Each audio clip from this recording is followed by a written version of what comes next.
एक समय की बात है, प्राचीन भारत के विशाल मगध साम्राज्य में चंद्रगुप्त मौर्य के पौत्र अशोक नामक एक तेजस्वी राजकुमार का जन्म हुआ। बचपन से ही अशोक साहसी और विद्रोही स्वभाव के थे। उनके पिता बिंदुसार ने उन्हें तक्षशिला के विद्रोह को दबाने भेजा, जहां उन्होंने अपनी तलवार की धार से शत्रुओं को धूल चटा दी।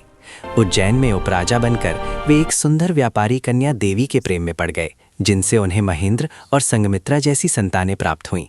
लेकिन राजमहल की साजिशें उन्हें घेरने लगीं। सौतेले भाई सुशील और विताशोक सिंहासन के लिए ललायत थे।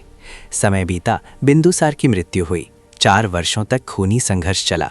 कथाओं में कहा जाता है कि अशोक ने 99 भाइयों का संहार कर 269 ईसा पूर्व मगध का चक्रवर्ती सम्राट बना। उनका साम्राज्य हिमालय से दक्षिण के जंगलों तक फैला, लेकिन महत्वाकांक्षा अभी शांत ना हुई। उनकी नज़र कलिंग पर पड़ी, वो समृद्ध भूमि जो मौर्य साम्राज्य का एकमात्र अभेद्य किला बची थी। 273 ईसा पूर्व कलिंग युद्ध छिड़ गया। अशोक की सेना ने कहर बरपाया। 1 लाख सिपाही मारे गए, 1.5 लाख बंदी बने, गांव जल उठे। विजय प्राप्त हुई, लेकिन जब अशोक युद्ध भूमि पर पहुंचे तो भयानक दृश्य ने उन्हें थर्रा दिया। लाशों के ढेर, रोती विधवाएं, अनाथ बच्चे, खून से लाल नदी।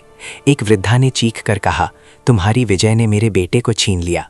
अशोक का हृदय विदीर्ण हो गया। वे भिक्षु निग्रोध से मिले, जिनके उपदेश ने उनके भीतर बुद्ध की ज्योति जला दी।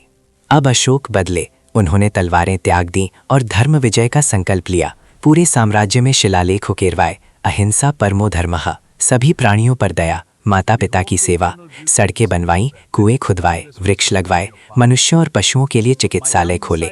धर्म महामात्र अफसरों ने प्रजा की पुकार सुनी, बौद्ध संघों को संरक्षण दिया। तीसरी संगीति बुलाई, अपने पुत्र महेंद्र और पुत्री संगमित्रा को श्रीलंका भेजा, जहां बोधि वृक्ष की एक शाखा रोपी। वर्ष बीते, अंतिम दिनों में अशोक वैरागी हो गए। उन्होंने राज्यकोष से दान दिए, जिससे उत्तराधिकारी क्रोधित हुए। 232 ईसा पूर्व 72 वर्ष की आयु में वे इस लोक को विदा कह गए।